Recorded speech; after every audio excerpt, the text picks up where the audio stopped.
We're going on to Brian Daboll being fired by the New York Giants. I want to hear what you have to say since you live in New York and you're a Jets fan. Like, did you Mhm. expect this? Like, did you think this was happening? I know you're not a Giants fan, but you're around it, so you know about it.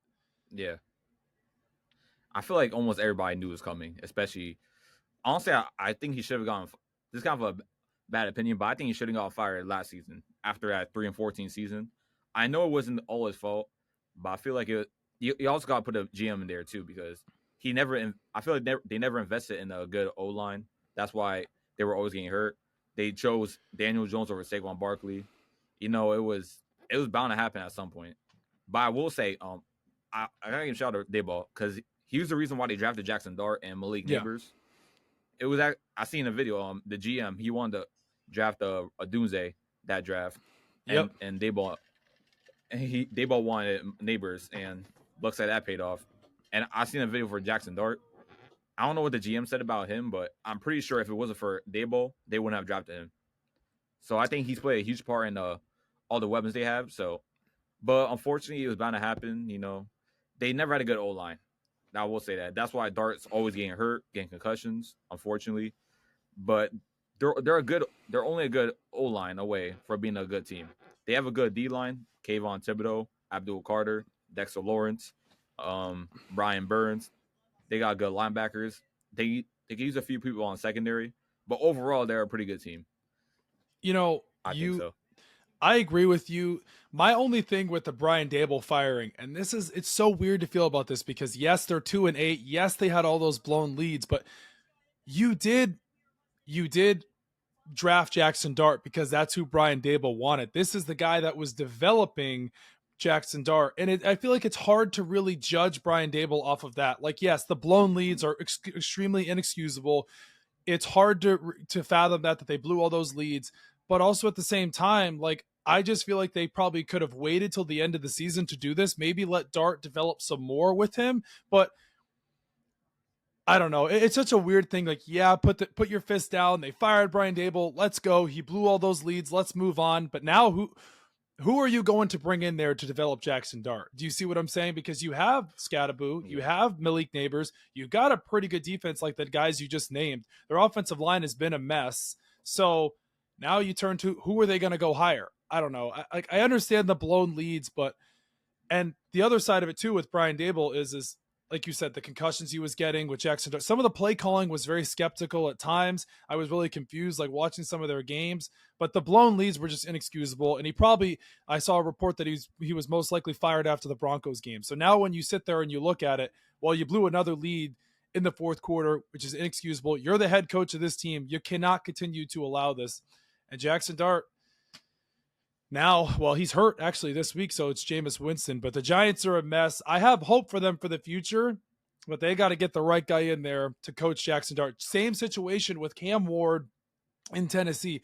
What coach are you going to bring in to develop this quarterback properly the right way? Because we've seen how talented he is, but now they need to figure out who they're going to go hire. I don't know. We'll see,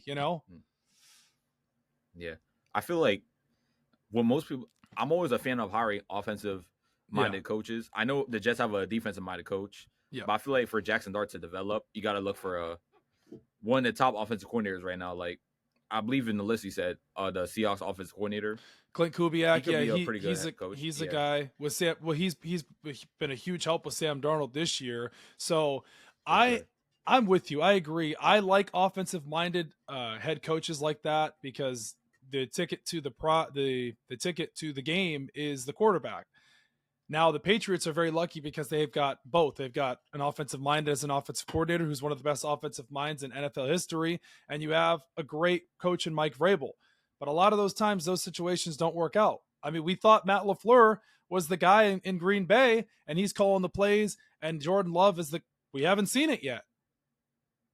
So then you have Sean McVay, of course. You got Kyle Shanahan. There's a select few guys out there that can call plays. So I agree with you.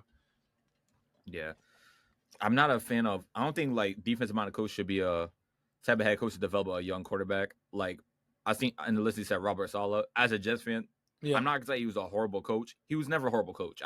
Let me get that started. So he was not a bad coach. There were times it was questionable. like with the Jets, some dumb decisions. He was like, I feel he was not a hard head coach. Like, understand you want to be like one of those strict head coaches. Like, he was never like serious with the team. He was like buddy buddy with the football team. You know what I Yeah. mean? And he's just better as a defensive coordinator. You're seeing it in San Francisco. I mean, he did just give up 42 points to the Rams, but he's better off as a defensive coordinator for most teams. And I don't think he's ready to be a head coach. He needs to learn more from other head coaches, I think. I agree with you. I'm gonna throw some names out there for some coaches and some of these guys. Well, first of all, the first name I'm going to throw out there, and I'm pretty sure you can probably think of the name I'm thinking of, and if you can, then we're on the same page. Bill Belichick. All right. No. The Giants. I hope they don't. They're not. If what's going to happen is Bill Belichick. Giants are not going to hire Bill Belichick. I don't want any people putting that in their head. It's not happening. He's not leaving North Carolina. And if an NFL team wanted Bill Belichick, he would have already been a head coach. The Falcons didn't want him. There was a couple other teams that potentially were going to have interviews with him. No. That's a no. Belichick's time in the NFL has passed. Like you said, you don't want to hire a defensive minded guy, and I don't see the Giants doing that. Why would you want to hire an old coach like that? You would want to hire a younger coach, if anything. I mean, look at the disaster the Raiders are this year with Pete Carroll, and they thought he was going to come in right away and revitalize them. They're a laughingstock of the NFL. Old coaches in this NFL now, no go. No. Giants fans, don't hold your breath because Bill Belichick's not coming. I know he was a DC there, and he won Super Bowls there with Lawrence Taylor and Harry Carson and those teams then. No. No. He passed his time. His time in the NFL is over, like you said. He should just stay in even though he's not. I don't know how he's doing now, but I know he didn't start too well. They're 4-5 now. What's the record?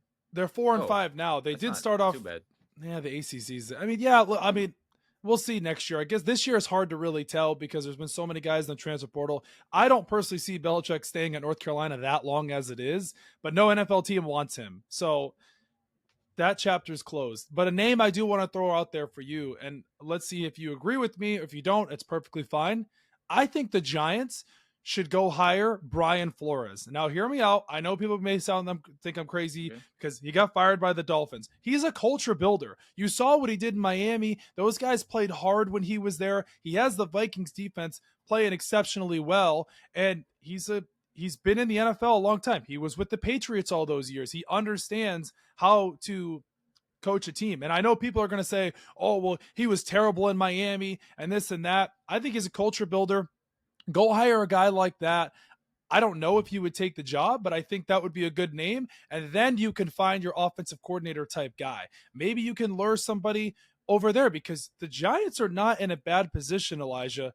Malik Neighbors, Jackson Dart, Cam Scatteraboo. They've got a good defense. They're going to get another top draft pick again. So it looks like you have those pieces. You're not missing much. Like the Giants aren't far off. They're not the Browns. They're not the Jets. Sorry, they're not the Jets. They're not they're not the Raiders. Like they have some pieces. And I think they have the quarterback in Jackson Dart. I like Jackson Dart, but that's how I feel. I could agree, but I could disagree at the same time. Go ahead. Obviously, you know what happened back in Miami. I don't know if you are familiar with him and Tua story. How he did not like Tua at all. He always talk about him. Yeah, they didn't have a good relationship, and I can understand he wasn't a bad coach. I don't know what his coaching record was with the Dolphins, but I know the first season wasn't good. The year after that, he did pretty well. But like I said, I'm not a fan of hiring defensive-minded coaches to develop young quarterbacks unless you have a really good offensive coordinator, So it could be 50-50. I think he could possibly be a good head coach. But I'm not you know what? He could be a good head coach. I think so. Just hire the right people. Give me a name that you want the Giants to hire before we move on to the next segment. I said Clinton Kubiak. Actually, you know what? I seen a few posts. I don't know if you agree with me, even though he wasn't a good head coach with a team a while ago, John Gruden. No. I knew you were going to say that. No. Go ahead. All right. Okay. He was. No. Right. Let me. Before I say anything, what's your honest opinion on John Gruden? Like, what do you not like about him? Well, one, I understand the whole NFL email thing. I totally get that. And I not that I hate John Gruden, but I just think that there's somebody else out there that's better than like it's hard to say like do I like John Gruden, do I not? I just think the NFL is past his time, I feel like in a way. He's not that old, of course, Yeah. but I just don't think the Giants want that baggage more than anything. Everything that's happened, like I just don't see it happening. Now, is that a reason for like for my reasoning? Like, yeah, he could probably develop Jackson Dart, but like I don't know. I'm just not sold on John Gruden coming back. I think a college team, maybe a lower tier college team, but I don't think the NFL again. No, I mean, well, the Raiders were a disaster too. That's how I feel. But Yeah, I hey, remember that. listen, but I just don't see the Giants hiring John Gruden. I don't see it. I don't see it. Yeah. I don't think I any feel team. like I don't think any. I don't think any NFL team wants him at this point. yeah, I could see that. Honestly, I feel like they might want to go for a experienced head coach that's offensive minded. I can't think of none come to my mind right now, but it could be Clint Kubiak from the Seahawks. It could be him. I feel like he's the best player right now to develop Jackson Dart. All right, so you had your hear me out. Hear me out. Wild card name. Giants new head coach. Who do you think that who do you think I'm going to say? It's not NFL. Maybe that just gave it away. All I right, know I'll just exactly what you're talking about, but I can't. yeah. No, Lane, I know the Ole Miss head coach. yes, Lane Kiffin. All right, hear Him? me out. Yeah. Listen, let the Giants should take a wild card. They should take a flyer, and they should hire Lane Kiffin. Why not? He coached Jackson Dart in college. He understands Jackson Dart as a quarterback, and if that's your main piece to the team as a quarterback, why not? Now, I don't think Lane Kiffin would do it, but I think the Giants should give him a call this offseason because you know LSU's calling, you know Florida's calling, you know all these college teams are calling. Take him away from the NFL, or excuse me, from college, from Ole Miss. Why not? You have nothing to lose. He was already in the NFL at one point years ago. I'm sure the Dolphins will probably give him a call this offseason because I don't think Mike McDaniel will be back. Less remaining to see how the season plays out with Tua and the Dolphins. But give Lane Kiffin a call to the Giants. I think it'd be like a match made in heaven. Lane Kiffin, Jackson Dart. I don't think Lane Kiffin would do it because he loves college, loves the NIL, loves the notoriety down there. It's not as much pressure as it is would be the Giants. He wouldn't do it, but I think the Giants should give him a call.